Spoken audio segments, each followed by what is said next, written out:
Hello and welcome to the ELLALAN YouTube channel.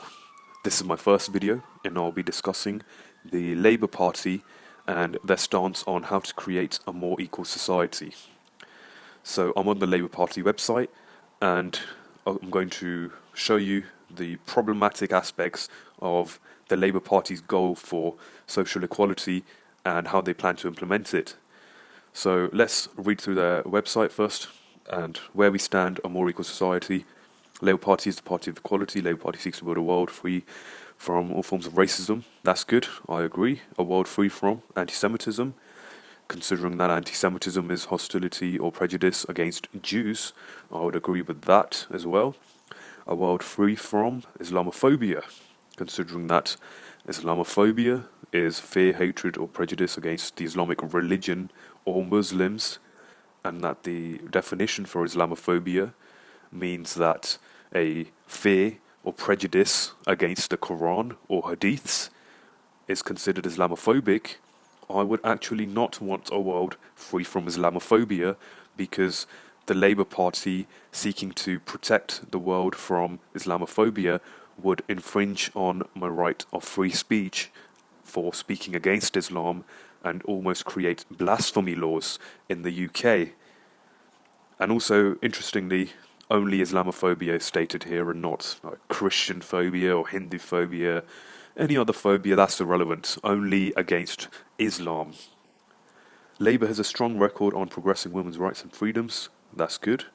More equal society, women, LGBT. Okay, so I will be showing you these links. So these are from the Labour Manifesto, and I'll be showing you the PDF and showing you the issues in the Labour Manifesto. So here is a Labour Manifesto, Chapter 11, A More Equal Society.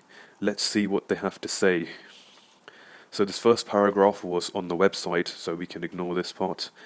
Labour brought in the Equal Pay Act, the Sex Discrimination Act, Equality Act, Minimum Wage, blah blah blah.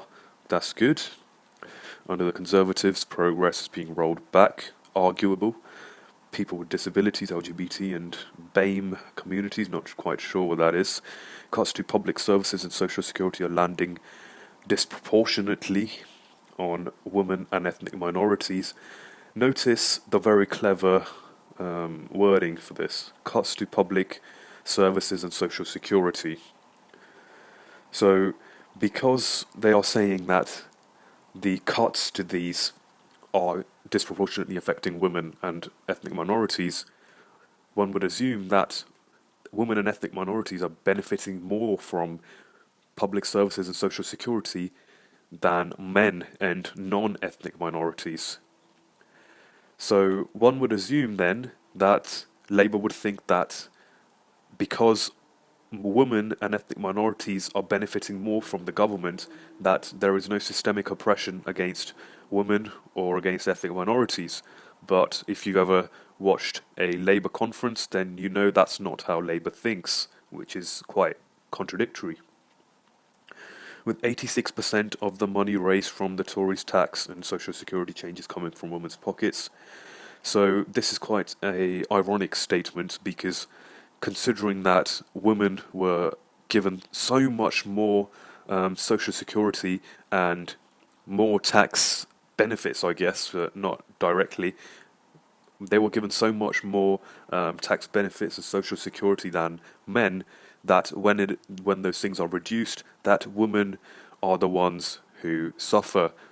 Obviously, the fact that women benefit disproportionately from social security does not lead me to conclude that women are privileged, but this is the same logic that the Labour Party uses to conclude that men are privileged, because they look at a general statistic and assume that there is some inherent privilege associated with doing statistically well, when it may be due to other factors. Obviously, I don't conclude that. Okay, let's keep reading on. It was a Labour government that enshrined the rights and freedoms contained in... Okay. Devastating cuts to the Equality and Human Rights Commission reveal their real attitude beyond the rhetoric. These cuts have been made amid the rise in hate crime recorded by the police last year. A Labour government will enhance the powers and function of this commission. Okay, so let's see what the Labour Party is saying here. The rise in hate crime, they are trying to combat that, is what this statement suggests, because they are trying to enhance the powers of the commission to combat hate crime. So let's first see what hate crime is. Hate crime is the crime motivated by prejudice against someone for either arbitrary characteristics like sexual orientation or race, but also religion. So, considering that they are trying to counteract these specific type of crimes, by that very definition, they are in this using the commission. They are not trying to combat crime against non-minority groups. So, for example, if the definition of hate crime does not include white males in as a group that can be hated, if they cannot be included in the hate crime definition, then the Labour Party is not trying to reduce crime against them. They are only trying to reduce the crime against the minorities which are affected. So obviously this seems like a huge diversion of budget from the police to this specific commission, which basically does the police's job, but only a certain aspect of the police's job, rather than doing a comprehensive crime job. So I would say that this is a very stupid thing to have said, because hate crime is an unneeded definition. If it was simply crime that was stated here, that would mean that all people are targeted, and Labour tries to protect all people, but they're only trying to protect certain groups. So let's keep reading on. A Labour government will enhance the powers, blah blah. Support ordinary working people to effectively challenge any discrimination they may face. A Labour government will reinstate the public sector equality duties. Okay, let's read on now to women. The advances for women in Britain and around the world have been fought and won by determined women working together for real change, often in the face of resistance and abuse. Blah blah, we brought in these acts. Ours will be a government for women with a cabinet of at least 50% women. So they want an over-representation of women in government, because at least 50% means that they're going for 50 or more. So considering that women are less likely to apply for jobs in government or in politics generally, this means that they are going to hugely discriminate against males who are trying to get into Labour or get into government. So obviously for them, fighting inequality, as they state, does not mean fighting inequality when it's inequality against men. It's only when it applies to women, which is rather worrying, because that would be considered misandrous and sexist, but Labour does not seem to acknowledge those issues that they have. Labour government will gender audit all policy and legislation for its impact on women. Again, not specifically targeting men, or is obviously a good thing, but specifically targeting policies so that their impact does not harm women means that it is literal sex discrimination, which is what they said they were against, because they brought an act to prevent sex discrimination, but now they are for it somehow. So let's see what else is here. Labour will continue to ensure a woman's right to choose a safe and legal abortion. Okay, so this is obviously another problematic idea, because when they continue to ensure a woman's right to a legal abortion, they do not state at what point will be the cutoff for abortions, and at what point the abortion will be considered murder. So continue to choose a safe legal abortion suggests that it is going to be all throughout pregnancy, because they have not specifically stated we will stop at this point. and because they are trying to maximize the access of women to abortions, one would assume that they are going for, at the very least, second or third trimester abortions. So obviously what that means is the Labour Party will ensure a woman's right to kill a developing fetus into, at the very least, a second or third trimester. Another great policy proposal by Labour. Violence against women and girls continues to be a global epidemic, affecting 1 in 3. On average, 2 women are killed by the current, under the Conservatives, over a third of. Okay, so in the UK, on average, 2 women are killed by their current or former partner. Let's look at the homicide statistics. So this is from the UK government. 12 homicides per million population. Homicide for men is more than double that for females. Somehow, the Labour Party forgot to mention this, and they focused on the fact that women are specifically more likely to be killed than men by partners or ex-partners, rather than talking about the fact that men are more likely to be killed than women, to be killed by friends or acquaintances. So that was a very interesting omission of statistics that we obviously know the reason for, because it is to positively discriminate against men for women. Under the Conservatives, Labour will appoint a new commissioner to enforce the minimum standards in tackling domestic and sexual violence. Okay, so let's go on to the next issue that Labour government tries to solve. So LGBT equality. Labour has been proud record of championing the fight for LGBT. Okay, good. You abolished. Good. However, there's still a long way to go on such issues as education, equal access to public services, levels of LGBT. Okay, so this specific statement again. How is there any difference in legal access for LGBT people to education or public services? So they don't offer any evidence for this and claiming that. They just claim that it is factually true when there is absolutely no evidence that there is not equal legal access to public services for LGBT people or equal access to education. So this is just a blatant lie. Then a Labour government will reform the Gender Recognition Act and the Equality Act to ensure that they protect trans people by changing the protected characteristic of gender assignment to gender identity. And this is another big problematic aspect of Labour's manifesto.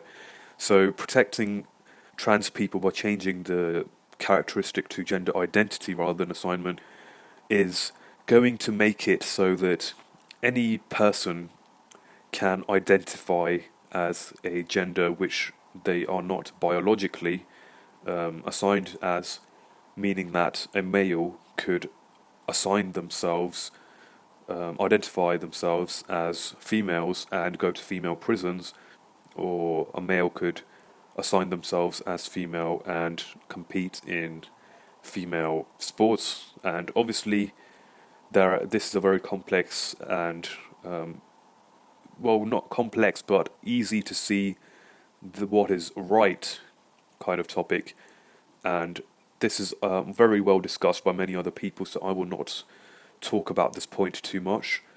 But let's move on then. And remove other outdated language such as transsexual. Wow. So that's their big priority here, right? Removing outdated language. Very, very important point that Labour has raised there. Labour will bring the law on LGBT hate crimes into line with hate crimes based on race.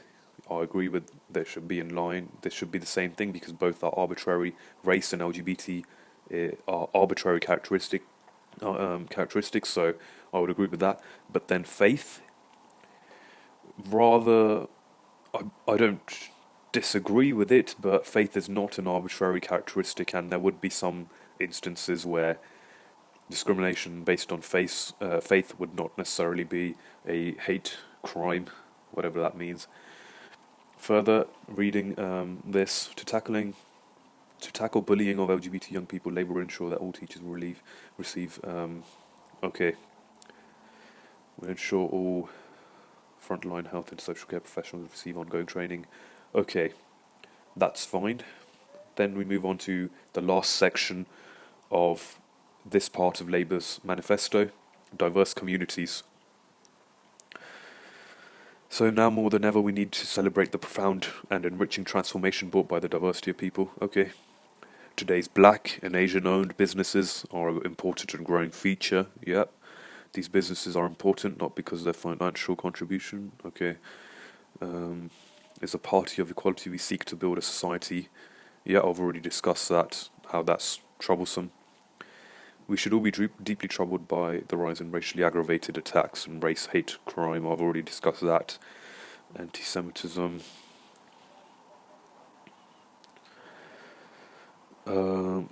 Already tackling, making the. We will end racism and discrimination against Gypsy, Roma, and traveller communities and protect the right to lead a nomadic way of life. Okay, that's fair enough. Black and Asian workers still suffer a massive pay gap. Oh God, no. So they've gone back to looking at the general statistics and concluded that there needs to be some solution to there being a pay gap. And obviously all of these solutions are going to be racially discriminatory. So let's see what their racially discriminatory solution is. By introducing equal pay audit requirements on large employers, Labour will close this pay gap. So this assumes that black, Asian and white workers do the same jobs, have the same working hours, prefer to work in the same sectors, and many other things, and are the same promotion, have received the same amount of promotions. So this assumes that all these characteristics stay the same for all races, but we know from statistically that there are differences in what different groups of people will want as careers. So by trying to make employers enforce this, they are going to create a positive discrimination for black and Asian workers whilst negatively discriminating other groups of people, which is obviously bad because it is racial discrimination against people by something that they cannot control. Labour will close this pay gap by making the minimum wage a real living wage. That is a completely different topic on why minimum wage raised to living wage would be a problematic thing. We will benefit the ethnic minority workers who are more likely to be on. Okay. We will implement the Parker Review recommendations. Okay. Oh yeah, there's still people with disabilities are still remaining. Over the last 17 years, people with disabilities have been failed by the Conservative government. Okay, that's irrelevant. People at the UN concluded that government had committed grave systematic violations of rights of persons with disabilities. The UN says a lot of things, so I'm not going to take the UN's word on this, but nevertheless, even if conservatives, I'm not promoting conservatives anyway, so it doesn't really matter for my point. Currently 4.2 million people with disabilities live in poverty. Obviously, the disability employment gap will be high. Labour believes in the social model that is society which... Okay, previous Labour government signed the UN Convention of Rights of Persons. That's fine. Labour will aim to tackle discrimination. Legislate to make... Okay, that's a good thing as well. Autism covers a wide range of conditions that reflect neurological differences. We will work with them to improve the awareness of neurodiversity. Okay, that's good as well. Okay, so that is everything in the Labour manifesto about tackling social inequality. And if you guys have any disagreements, please post them in the comments section below, or just put them in the discussion page of my channel, or try and get in contact with me in any way that you can see on YouTube. And if you guys enjoyed, subscribe to the channel, because I'll be posting more of political content. And if you want to see that, you better press the bell icon so you get notified when I make a video on I don't know, whatever party it will be on next time. And yeah,